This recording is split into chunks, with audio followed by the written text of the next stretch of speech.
Hello, ladies and gentlemen. I wanted to do a different kind of video today, and I wanted to talk about some things that I've been exploring over the last week or two. The first is Replit. If you haven't seen it yet, this blew my mind. I mean, I knew AI agents had come a long way, and I know people are using them with things like N8N, and there are other things like OpenAI Operator, which I know people in the States on the Pro plan have been using.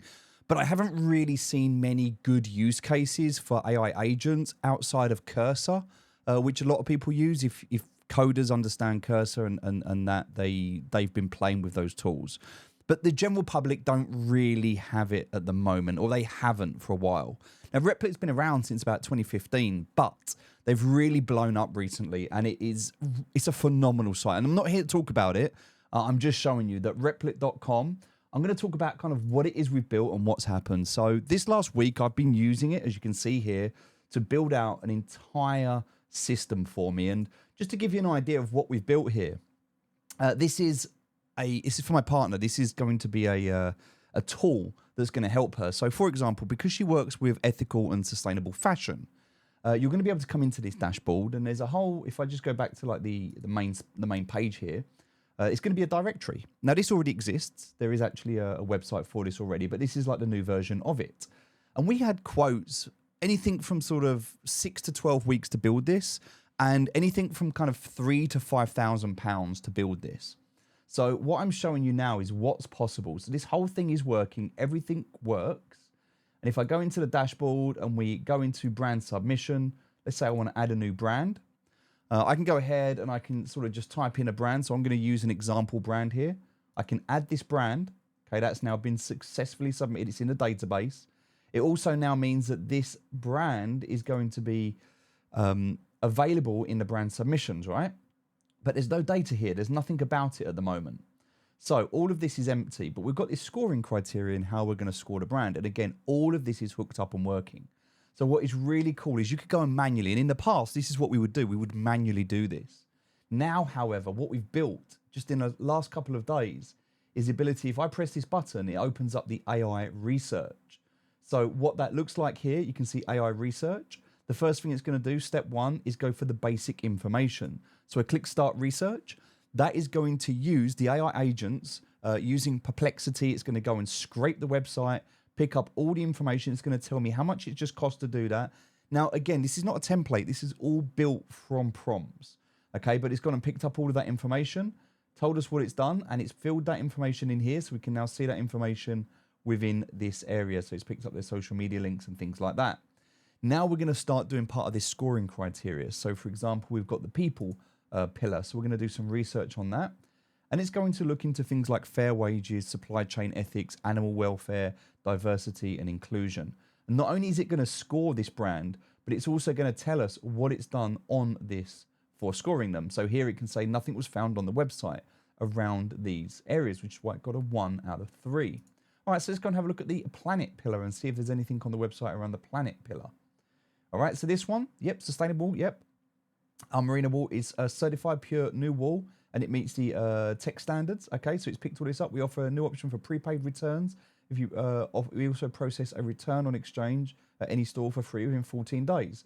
So project longevity, carbon footprint not very good, waste reduction not found on the website.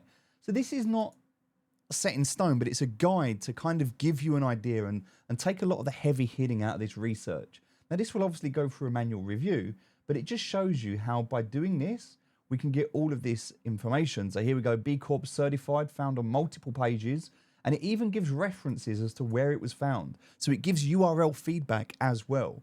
Now, all of this has been done. You can see the total cost. So that's cost me 0.003 cents in terms of 3,000 token requests. It took 10 seconds, and it has done all of the research. Okay, I can go ahead if I want to now and save this research. Now, all of that information is going to disappear, but what we have now is this is all filled in. So they have 20 out of 36 as a score. And the overall assessment here, if we go through this executive summary, everything that has just been found, including a complete review with recommendations, everything that they've done, need to do, costs, everything that's happened, including all of the URLs and everything to help find out where this come from, why it was given this score, how it happened, has now been done. I can now, if I want to, submit this brand onto the directory. So if I'm happy with this brand and I've done my research, I can submit that now. If I come back to the home page now and I scroll down, that will actually be added onto the end of the directory. Now, the reason I'm showing you this, by the way, if I don't have an image for them at the moment, so yeah, I'm gonna have to. There's still a bit of work to do to this. It's not production ready yet. Now, this whole entire process of building this out has cost around $200, as you can see here. If I go into the resource usage, you can see nearly 1,000 checkpoints that have been used here. So in terms of actually deploying the app itself, it's a couple of dollars just for the compute time and things that we've used. But all of the build work and all of the back and forth with the agent, that's what's cost a lot of money. So, you know, quite happy to spend $200 to build this app out. It's a phenomenal app. It makes life so much easier, but there's still a cost attached to this. And I'm still tied into their ecosystem. Now, I could export the database. I can download the file structure. I can upload it into my own environment. It takes a little bit of work to do that. It's much easier just to... They're planning on convenience because you can just deploy straight from their ecosystem and it's done and it's live and that's done. So...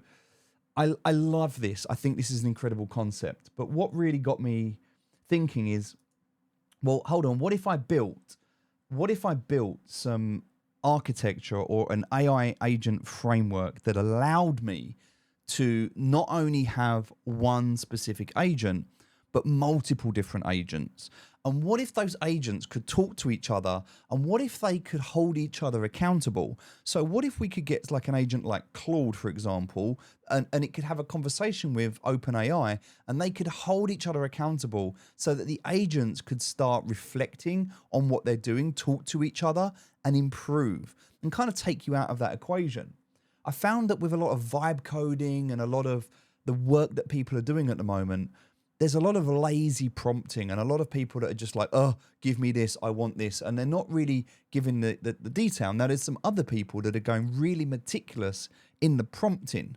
There's people out there calling themselves prompt engineers now. And I very much do believe that the quality of the prompt dictates the quality of the output that you get as long as you're using the right agent and the right framework. Now, with that being said, it can be very overwhelming. Whilst on the surface, everything looks great and it looks amazing, behind the scenes, if you don't know what you're doing, you're gonna build so many just redundant and unnecessary systems, and there's going to be so much overlap, and there's going to be so much seepage, and also there's going to be like the security issues, and there's going to be so much confusion, and it's very easy for AI to get caught in a loop and cause some challenges. So I kind of wanted to break this down, look at, well, okay, if I was to build like a core brain, this is what I've called it, it's just a working title. What would it look like? What would the process look like? What would the structure look like? So I've kind of built out this entire framework. And as you can see, this is quite detailed, looking at how the APIs are going to work together, look at how we're going to build projects out and how this is going to work. And as you can see here, this document is a very, very detailed document for the build. And yes, I got AI to write this as well. And this is what it come up with. So this is on the surface, I guess, very easy. This took 10 seconds. You know, I gave it the foundation to what we were building and it made this. And I was like, yep, that's great. And so this basically takes the concept. And I think this is what we're going to see. People with good ideas now are going to really come into their element because they're going to be able to deploy very quickly. But what we're going to do is we're going to have no different to what we had back in the day of websites. In the past, when websites were created, you needed a developer. You needed a developer, you needed a designer, you needed a project manager, you needed all of these people in a team to be able to make a website, right? You needed to know HTML and CSS and PHP, and then WordPress came out, and then you could use these CMS systems, and then page builders come out, and then drag and drop UI come out, and then we had things like Elementor and WordPress, and we have Wix and Squarespace, and all of these options just allowed the business owner to be able to build websites, and you didn't need a developer anymore. But what happened is then you had people calling themselves, hey, I'm a website developer. Well, no, they could install WordPress and they could install some plugins, but they couldn't code and they couldn't develop. So if there was a problem, they couldn't fix it. And that's why my book was so successful, because so many people were building websites that were shit. And so many people were asking for websites without knowing what they actually wanted. And that's where I got this idea from with AI, because I see the same pattern. You see, I see history repeating itself, and I see now people are going to be using AI for all kinds of stuff. But there's some people that are just going to be using it to create memes and to get them through their daily lives, you know, help me with a meal plan or be my therapist. And by the way, ChatGPT is the best therapist. If you've not used it for anything else, just unload, emotionally unload onto it. It's great for that. But it's very scripted. It's designed to make you feel good. It's designed to respond in a positive way. It's designed to give you this kind of emoji, bullet point list, templated feedback. And if you tell it it's wrong, it'll agree with you. It doesn't really challenge you. It doesn't fact check. It's not really thinking critically a lot of the time. And you can design it, but it's still limited. And also, for safety, there's certain things in like the command line that AI can't do. There's certain things it's still got those parameters to keep it safe, right? So, okay, this is why I'm here. So I got to the point where I thought, okay, people are going to start creating stuff, and you're going to have a lot of this surface level stuff where everything looks amazing. It looks great on the surface, but behind the scenes, does it do anything? Does it work? Now, for example, I can click these buttons. They don't work at the moment. Not all of them, right? Some of the stuff does. Like, for example, this is a real connection to the database. And what I'm doing at the moment, by the way, just showing you stuff like this, like here, you can see this is my database. I'm using Superbase. I wanted to have an idea of like what I should build and how I should build it. And so one of the things I was doing as I was going through this is I started in Cursor. I took the concept of what I wanted to build, I took it into Cursor, and I built everything out. And my entire stack is here. Everything's built out. So this is what I've got. In terms of a framework, I'm using Next.js, full stack React with SSR API routes. I'm also using Fast API. For UI, I'm actually using Tailwind for the CSS. I've got loads of different things that I'm using here. Now, a lot of this stuff, I don't even know what it is.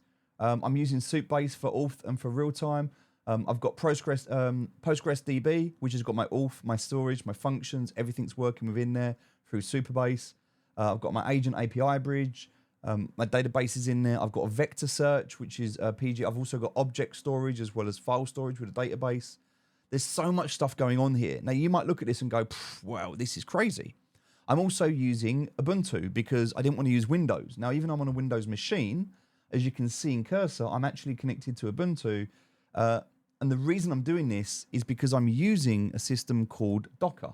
So this is desktop Docker. So my core brain is running a database. It's running all of these things here, the studio, the front end, everything here on my local host. Meaning if I click on this, it's going to open it up. And here is my core brain that I've built. This is it. It works. And so what I wanted to build was something slightly different. So in the past, what I've seen, and just going back through this and talking about it very quickly, I think we want, I don't think it's going to be here actually. Maybe it is. No, hold on. I don't actually remember where it is now. I've got to go back to it. Let me just see. I think it's going to be this page here. Yeah. So I wanted to create multiple different agents that interacted with each other. So rather than just having like OpenAI where you just dump everything into a chat session, I wanted an isolated environment with an agent, and that agent is specifically designed for things like planning. Now, there are certain different things that you can use. There are websites that you can use. Now, I'll give you an example. Manus. Manus.im, if you've not used it, is amazing. It's such an incredible tool. What it allows you to do is it allows you to take, and this is one of the cool things that I really enjoy, it allows you to take something like, I'll bring it up here so you can see it, a concept. So if I want to build something, I type it in here, and this will do such an incredible job. That huge document that you found actually came from here. So using something like Manus.im to be able to scope out the project, that's what it was able to do for me. So I want to have something like that, Manus, where I've got this planning agent that only focuses on planning. getting you to a point where it can project manage and where it can take your idea and your concept, it can critically think, it can challenge you, it can ask you questions, it can do research, and it comes back with a fully flashed out sitemap, plan, document, structure, everything. Because most people, they go into the development phase, but they don't, and this is the thing with vibe coding. It's a vibe, but people forget about the coding aspect.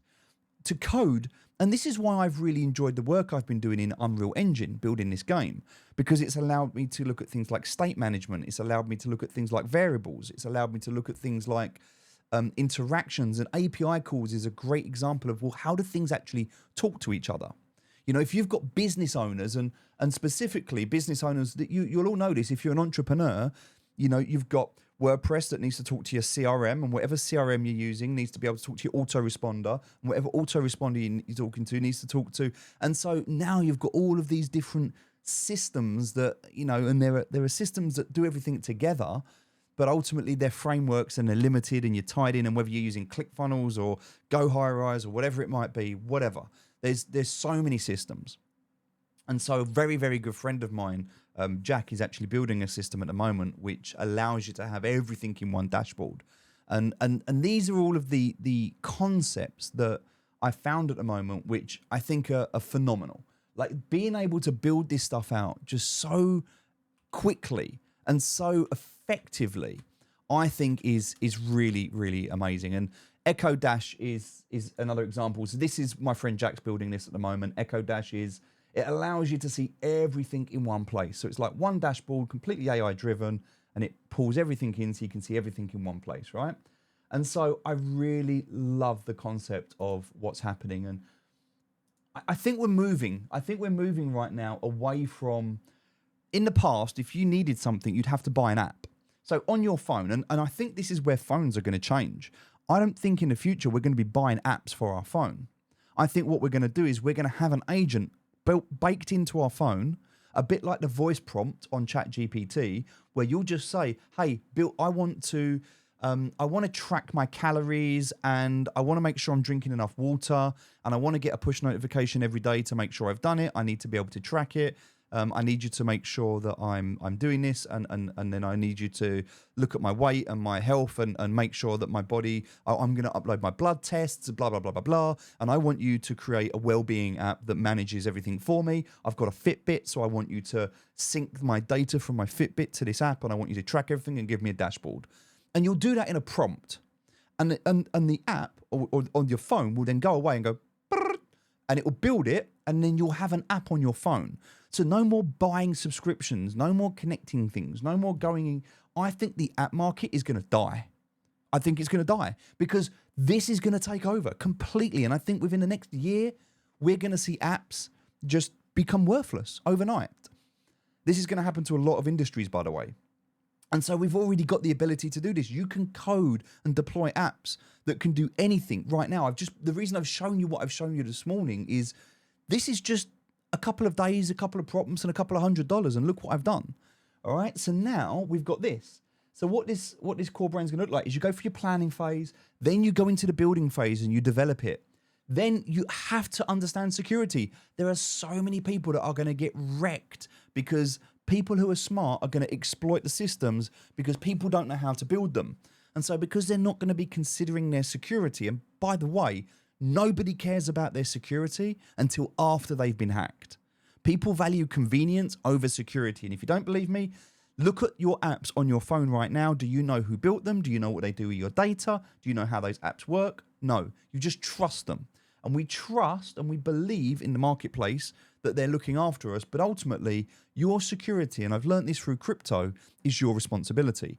And so you have to really look after the security aspects. We need a security agent, a development agent. And then it's going to be about having a testing agent that's going to be able to go through. Now, what I love about this, the concept of this, is it's going to be able to bug fix. So it will go through, it will refactor all of the code. It will look at what a development agent did, and it will give a second opinion to say, well, this could be better, that could be better. And it just cleans everything up, refactors everything, makes it, and refactoring is taking something complex that you've built and stripping it down and streamlining it to make it better. Like there's many processes in development where you get overwhelmed because you build and build and build, and then you hack and you start working on things and you tweak things. And sometimes you just need to take a moment and just clean things up. So refactoring the code is cleaning up the code base. And we're going to have a testing agent to be able to do that. And then to be able to deploy it, whether it's on Git or AWS or Azure or wherever you're going to deploy it, you need to be able to get this live with the database going live. And you don't want to sit there and tweak and learn and figure stuff out. You want it done for you. So having that deployment agent that is only specifically focused on deploying and getting you live, connecting you into Cloudflare, connecting you into your domain name, getting everything working, getting your SSL certificates, setting up your email autoresponder, getting everything working, whether it's with SendGrid or whatever, getting all that connected and working. And then the monitoring agent. Now, this is the one I love the most. So the monitoring agent is, to me, self-awareness. Because what it will do is there'll be a logging agent and it will log everything that's happening. And anytime there is a conflict or a bug or a problem or an error or something outside of the normal intended function, it will be flagged, and then the monitoring agent will automatically deploy to look at it, to send it across to whether it's the testing agent or the development agent. Because by the way, these agents are going to work along, they're going to talk to each other. So they're going to have conversations with each other. So if you're having a problem in development, the development agent can go to the planning agent. When testing, the testing agent can go to the development agent. So the testing agent doesn't build anything, only the development agent builds. So every agent has its own purpose. And you've effectively got a complete team that's working for you, but they're all isolated so they don't get confused. And they're all focused on their area. So this is what it looks like at the moment.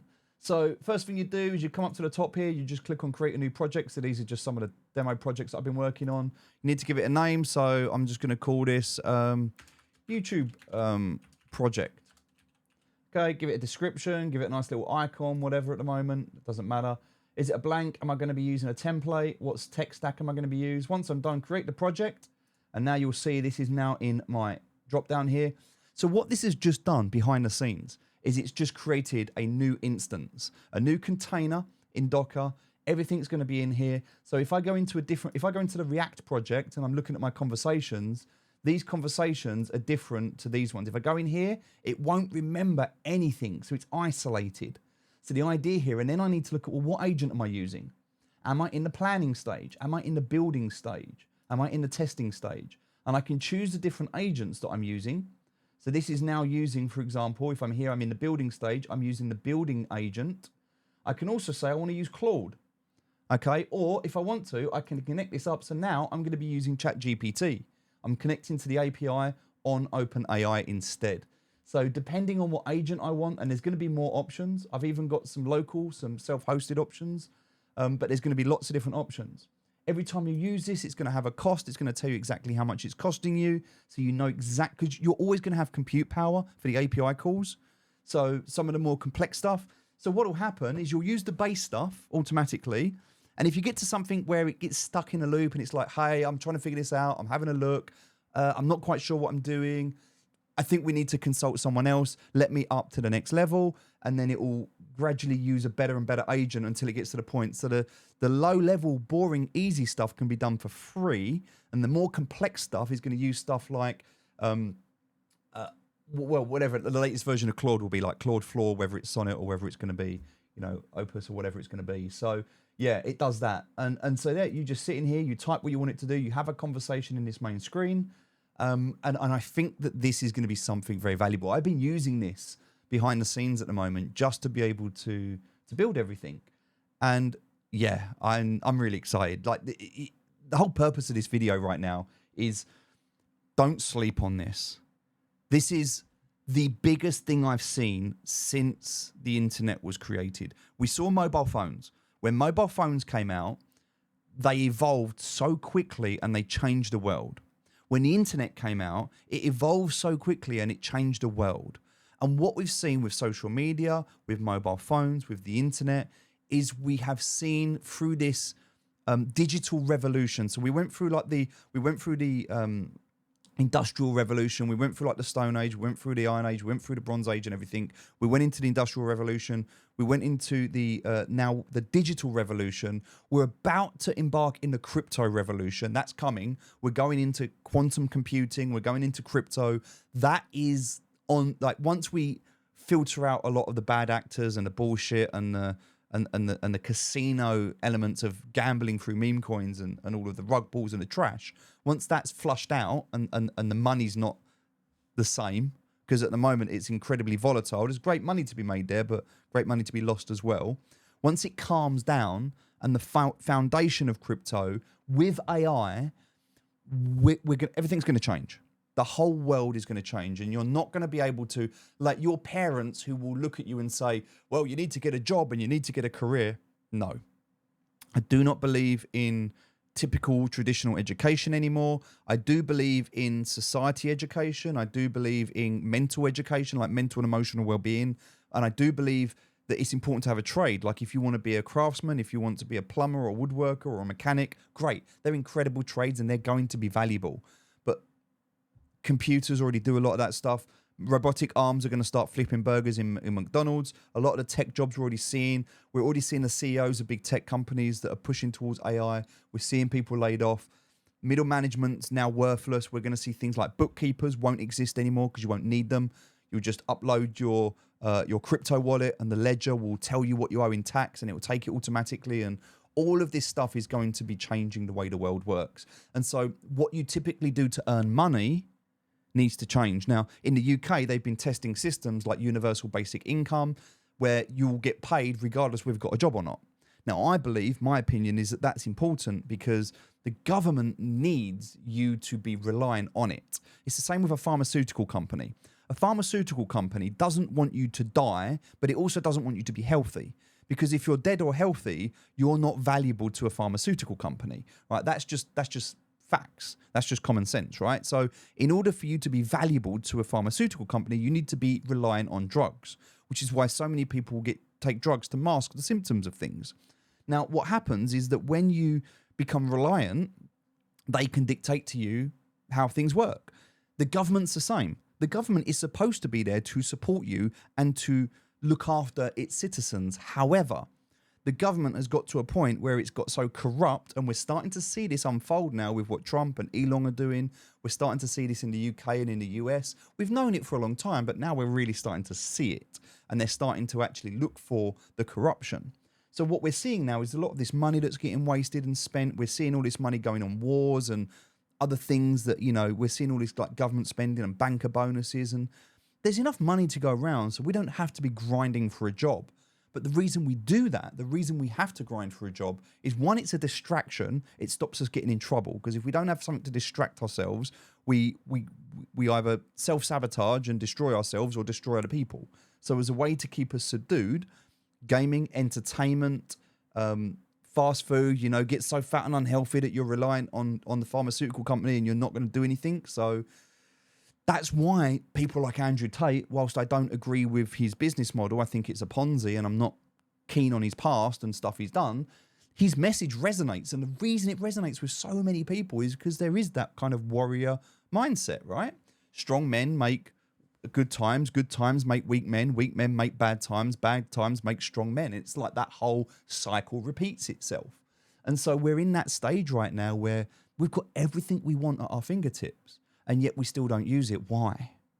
And we get caught in our patterns, we get caught in our habits. And what I'm trying to offer you today by showing you this, what I'm building and what I'm using, is for you to not use this. I don't care if you use this or not. I use this for myself. I want you to take a step back, to start questioning your reality and your model of the world as a reference, to just sidestep from your belief system and just say, what's happening? What's happening outside of my perception of what I believe? And if you take a look at AI, and if you take a look at crypto, and if you take a look at the world, you will start to see there are some absolutely huge changes coming. And if you position yourself accordingly, you can create incredible wealth for yourself, for your family, in a way that allows you to be comfortable, because the rich are going to get richer and the poor are going to get poorer. That isn't going to change. If anything, it's going to get worse.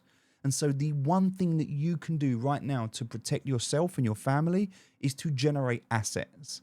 You need to be able to build either physical or digital assets that generate cash flow, that pay for your living, but also that allow you to save money to be able to buy more assets and use those assets to generate more.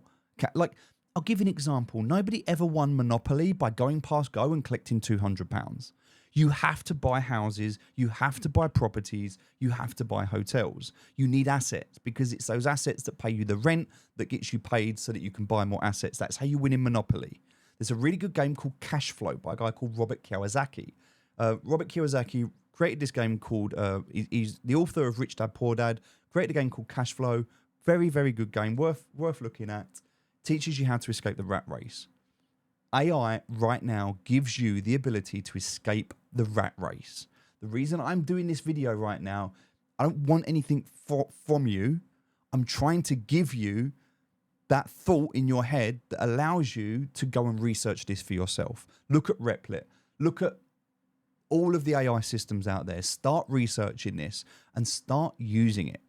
Build with it, because this, I genuinely believe, is an opportunity of a lifetime that you've got in front of you right now.